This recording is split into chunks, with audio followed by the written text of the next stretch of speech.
The health system in Victoria, the hospital system, in fact, is buckling under the pressure of the Delta variant. Hundreds of health workers have been forced to isolate after major breaches at the Royal Melbourne Hospital and Werribee's Mercy Hospital. Werribee's just outside the CBD of Melbourne. And as the health department scrambles to find emergency staff, leaked documents show that hospital administrators are struggling to keep track of which staff are vaccinated and who are not. For her reaction, I'm joined from Melbourne by the Shadow Health Minister, Victorian MP, Georgie Crozier. Georgie, fair amount of revelations out today. What concerned me was I would have assumed all the health workers had to be vaccinated, particularly if they're in, ICU or critical areas of the hospital. Not so, but worse than that, you've got the hospitals themselves not able to tell which staff are vaccinated and who's not. And now you've got this outbreak shutting down great parts of Royal Melbourne. You're a former nurse. What do you make of it all? Can you believe it, Peter, that we've got so many staff that are now furloughed because of this latest outbreak? The hospitals themselves don't know which staff have been vaccinated and which haven't. They can't keep track of that. How on earth are they meant to manage their staffing requirements if they don't know who's vaccinated in these high-risk areas?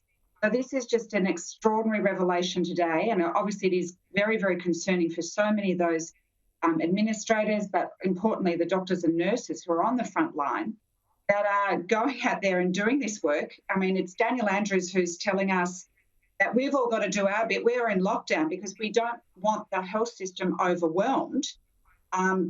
Stay at home, don't go and watch a sunset. Yet they haven't even put the basics in place to ensure that our hospitals and our health services have got the support that they actually need.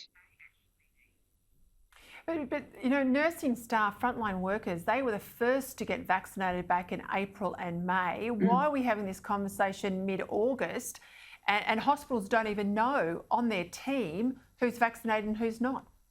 Oh, exactly. I mean, they were frontline workers, so they were in the very first cohort of people who should be vaccinated for exactly the reasons, if there was an outbreak, that they would have that protection. Now, the Victorian government is miles behind, weeks behind New South Wales in their vaccination program. They're paying public sector workers now to get vaccinated. They've had months to have this prepared. And let's not forget, they bungled the online booking system. We've still got no shows happening. There's no sort of ability to get people in and to get vaccinated. But as you say, we're mid-August and we're dealing with this now. Meanwhile, there's no light at the end of the tunnel for millions of Victorians who are in lockdown. We don't know when we're coming out of this. The numbers are getting worse. The mystery cases are increasing.